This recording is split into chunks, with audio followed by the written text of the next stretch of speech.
Ekibiina kya National Unity Platform kya NUP kisazeewo okuba nga kiminsigaidinga tactics ze bayinza okukozesa okusobola okuraininga 2026 prospects. Kugamba ebiruubirira ebya 2026 batandise okuminsigaidinga tactics ze banaakozesa okuba nga bafuggaza buli omwana agezaako okuba nga abeekiika mu maaso. Kwanirizaako nnyo muganda wange gwe yeekumira ku Yugi Updates, mukwano gwange yonna gy'osinza okuba ng'otuwuliriza kutegeeza nti okola kyamaanyi nnyo. Gw'atanaba kuba ng'osubscribinga kubiriza genda mu maaso subscribing ku Yugi Updates TV.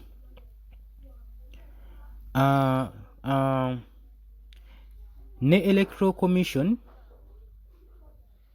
ku Republic of Uganda engeri gye yataddewo already roadmap eya 2026 general elections gye buvuddeko emabega, paasi yaabyo yabadde kiriya nnyo era ng'esitaginga ng'egamba nti bo bali set n'ekye balindirira ekigenda okujja.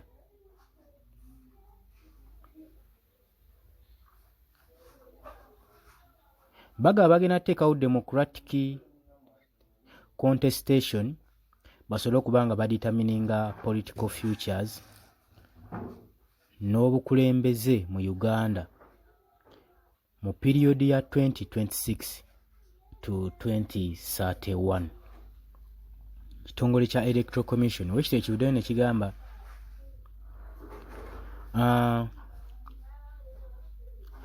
key players eziri mu politics ba mu political area zo zirweredde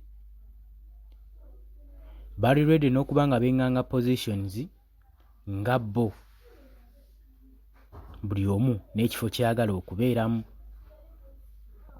basobole okuba nga bafuna advantage ne momentum nga emyaka gyekulungutula n'emyezi n'ennaku nga tulindirira nga tunaatera otutuuka mu elections. Kitegeeza ki? Newankubadde ebibiina ebito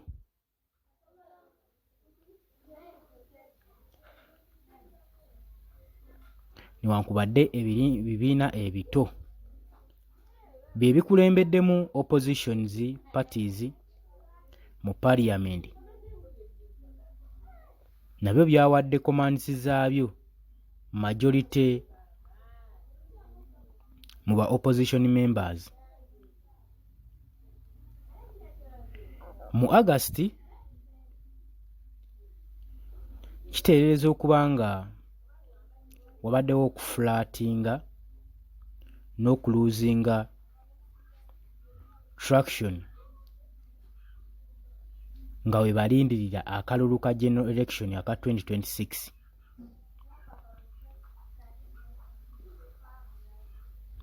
Naddala abavubuka abakulemberwamu ne general za n'abalala abatonotono aba elders newankubadde tebaali so practical reasonable mu byobufuzi byabwe mu Uganda,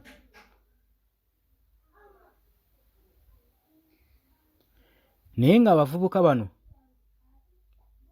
nga tebanneekalakaasa ku nsonga yonna, bo baateekawo ne bakiramika nti General Z baamutwalanga Little Elder era nga si ya nsonga eri awo ey'amaanyi gitutwalanga reasonable practice mu politics wa Uganda.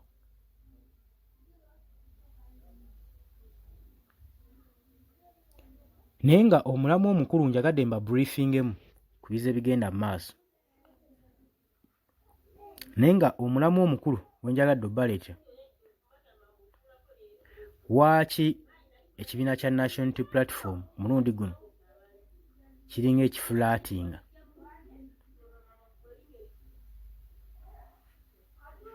Ngera ebibiina by'obufuzi ebirala obigetinga upset mu Young Democracies okwetooloola Africa. National Unity Platform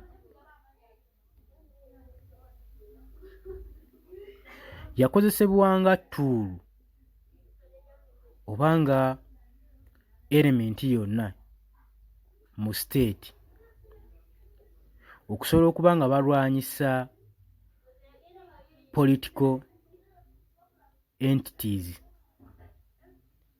ezibadde zeefudde ebbereege wano mu Uganda. Era ekibiina kino kirumizza ebibiina ebirala omutwe, naddala ekibiina kino ekiruulinga regimu eno kya NRM. Awo kwogata ne Democratic Party DP ne Forum for Democratic Change ekya FDC.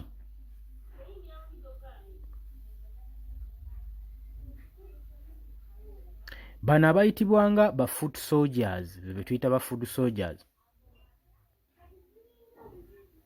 bo kuva dda bakola routines zaabwe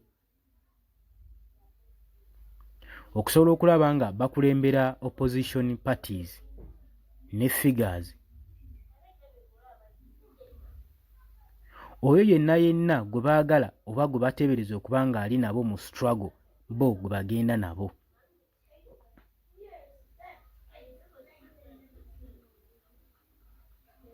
Bwetugezaako okukujjukizaako former leader of opposition mu parliament, Late Honorable Mathias Mpuuga,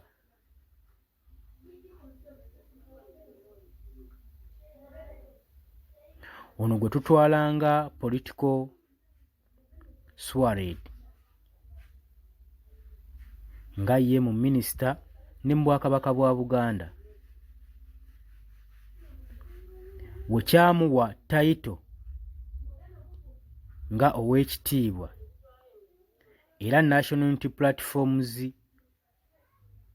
ye yagezaako muwa ebitiibwa bino.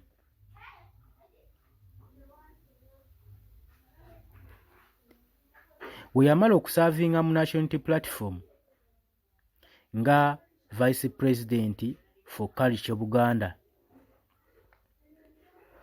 nga leader in a parliament, ng'era nga leader mu entire opposition, Oweekitiibwa Mathias Mpuuga ng'ebaali bakimuwadde, eyali amaze okwestablishinga erinnya lye mu Uganda mu political circle mu nkulungulo y'ebyobufuzi.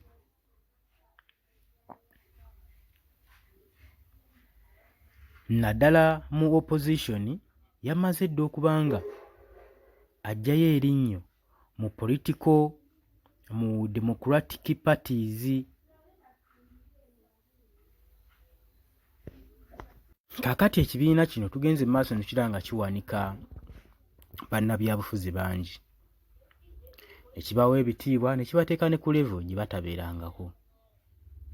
Naye era kyekibiina kyekimu ekirina amaanyi okuwanika, kyekirina n'amaanyi okussa, nga Wembalaze Mathias Mpuuga we yakola ensobi n'agenda mu Service Awards ne beegabanya akasiimo, ekibiina tekyayimirira wadde n'omulundi n'ogumu. Era walaba nga kivaayo ne kisobola okubeera nga kibasongamu olunwe.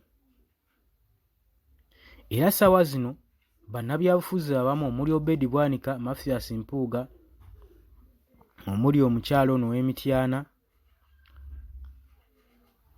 ssaako ne Veronica, bo tukyali mu kubuusabuusa oba banaddira mu kaadi ya National Unity Platform. Naye nga bwe nkugambye essaawa zino ekibiina kyo kiri mu kweteekerateekera strategies empenda gye zigenda ottema okusobola okukitwala mu maaso mu kalulu aka 2026.